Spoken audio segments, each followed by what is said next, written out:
Hello everyone, welcome to Topic of the Day. In this edition, we are going to talk about the Minamata Convention. Now recently this was in news as Indonesia and United Nations have sought support and commitment from the parties to the Minamata Convention for Bali Declaration, that is on combating the global illegal trade of mercury.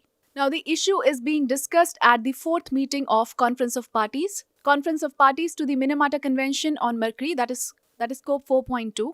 The non-binding declaration calls upon the parties to develop practical tools and information sharing systems for monitoring, exchange experiences and practice relating to combating illegal trade. Further on, let us talk about the Minamata Convention on Mercury. Now, this is a United Nations global treaty under the UNEP to protect human health and environment from adverse effects of mercury and its compounds. The convention is named after the Japanese city of Minamata, which experienced mercury poisoning due to industrial waste chemicals in the Minamata Bay. It was agreed at the fifth session of the Intergovernmental Negotiating Committee in Geneva, Switzerland, back in 2013. The first meeting was held in Geneva in 2017. More than 140 countries have ratified the convention and India has also ratified the Minamata Convention. The convention ban on new mercury mines, the phase out of existing mines, and mercury-added products as well as control measures on its air emissions. It also addresses interim storage of mercury and its disposal once it becomes waste, the sites contaminated by mercury as well as the health issues. Now, if we talk about mercury, it is also known as quicksilver. It is a naturally occurring heavy metal that is found in air, water, and soil. It is the only metallic element that is liquid at standard conditions.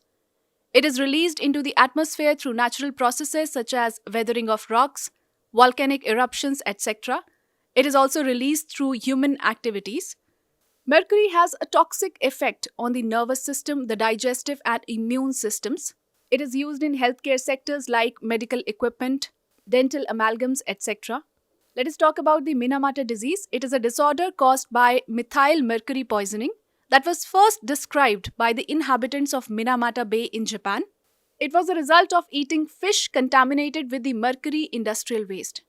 Minamata disease is characterized by peripheral sensory loss and tremors. Methyl mercury is very different from ethyl mercury. Ethyl mercury is used as a preservative in some vaccines and it does not pose a health risk. If we talk about the mercury pollution, India is the second largest user of mercury in the world after the United States. India does not mine or produce mercury. Instead, it imports most of its requirement. Globally, the artisanal and small-scale gold mining is the largest source of anthropogenic mercury emissions, that is 37.7%, followed by stationary combustion of coal, that is 21%. Some of the government initiatives include the Water Prevention and Control of Pollution Act 1974, the Environmental Protection Act of 1986, the Public Liability Insurance Act of 1991, and the Municipal Solid Waste Management and Handling Rules of 2000. Now let us take up a practice question on this topic. Consider the following statements. First, Minamata Convention is a UN global treaty to protect human health and the environment from adverse effects of mercury and its compounds. Second, the blue baby syndrome is a disorder caused by mercury poisoning. And third, ethyl mercury is used as a preservative in vaccines and does not pose a health risk.